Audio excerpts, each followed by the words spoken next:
स्त्री अपने पति को परमेश्वर क्यों मानती है? कैसे हैं दोस्तों? जय श्री राधा कृष्ण। आपका स्वागत है वास्तु 721 पर। तो वीडियो शुरू करने से पहले चैनल को सब्सक्राइब करना ना भूले। हमारे समाज में पति को परमेश्वर का दर्जा दिया जाता है।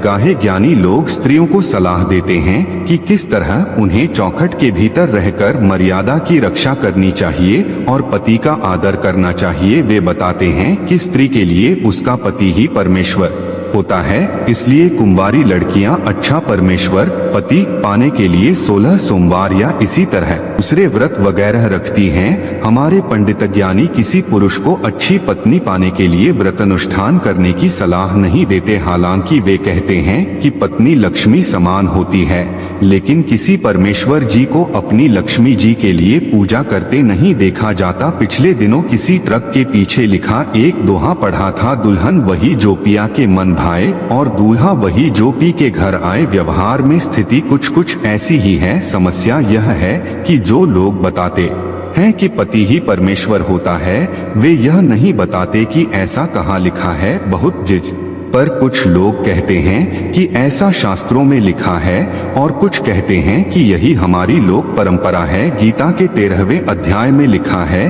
कि वह आत्मा देह में रहता हुआ भी देह से परे अर्थात संबंध रहित है। वह शरीर के साथ संबंध रखने से उपद्रष्टा उसके साथ मिलकर सम्मति अथवा अनुमति देने से अनुमंता, अपने को उसका भरण पोषण करने वाला मानने से भरता, उसके साथ सुख दुख भोगने से भोगता और अपने को उसका स्वामी मानने से महेश्वर बन जाता है। यही परमात्मा कहा जाता है।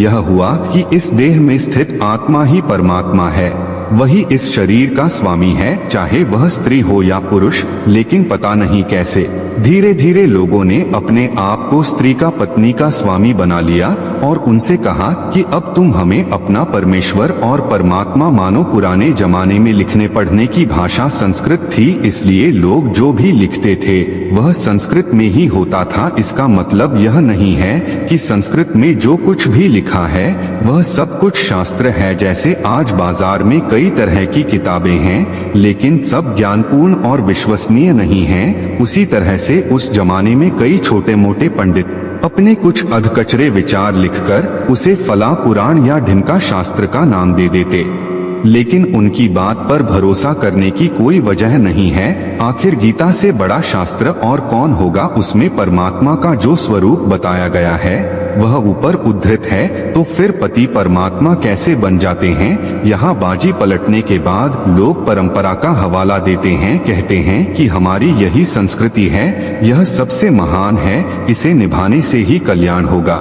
ऐसी बातों को प्रमाण नहीं माना जा सकता, क्योंकि परंपरा में तो अनेक प्रथाएं प्रचलित हैं। ये प्रथाएं और उनके मूल्य बदलते रहते हैं। निर्णय के समय परंपरा की अपनी कोई सत्ता नहीं होती। हिंदुओं अग्नि के सामने 7 फेरे लिए जाते हैं, उस समय 7 वचन भी दिए जाते हैं, इसे ही शास्त्र सम्मत माना गया है। इन 7 वचनों में एक दूसरे के प्रति निष्ठावान रहने, सम्मान करने और सुख संपत्ति तथा लोक व्यवहार में परस्पर सहमति से काम करने के बारे में वादे किए जाते हैं। लेकिन कहीं भी ऐसा नहीं कहा गया कि जिस तरह आत्मा इस देह की स्वामिनी है, उसी तरह पति भी स्वामी और परमेश्वर के समान होगा। हाँ, दोनों को एक दूसरे का सम्मान करने की बात जरूर कही गई है, लेकिन कोई ज्ञानी पंडित पत्नी को परमेश्वर समान समझने नहीं देता। वैसे पतिगण और अन्य पुरुष भी चौखट के भीतर रहकर मर्यादाओं का पालन करें तो व्यभिचार और भी कम होंगे। एक बार आजमा कर देखिए। ऐसी मनपसंद वीडियो देखने के लिए हमारे चैनल को सब्सक्राइब करें। धन्यवाद।